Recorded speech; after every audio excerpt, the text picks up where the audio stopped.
అంటానే ఉంటుంది. మాకేమో ఈ కీబోర్డ్లు ఉన్నాయా, ఈ డ్రమ్ సెట్లు ఉన్నాయా? ఉండేది ఒకే డ్రమ్ము, సైడ్ డ్రమ్మే. ఏ పాటకైనా నువ్వు ఎంత రాగం తీసినా ఉండేది ఇక్కడ ఒక డ్రమ్మే. గడ్డిలో కూర్చోవటమే.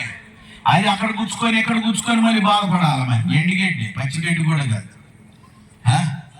దేవుడు పరిస్థితులు మార్చి ఈ ప్రార్థన వల్ల ఏమైపోయింది? ప్రార్థన వల్ల వ్యవస్థలే మారిపోయి, ప్రజలు మారిపోయి, దేవుని క్రియలు కార్యములు జరుగుతూ ఉన్నాయి.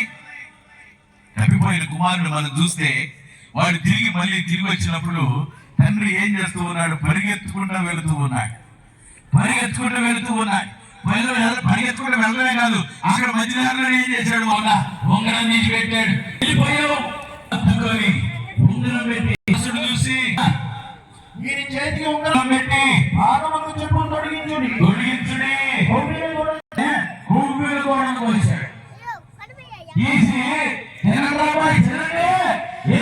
సంతోషించారు.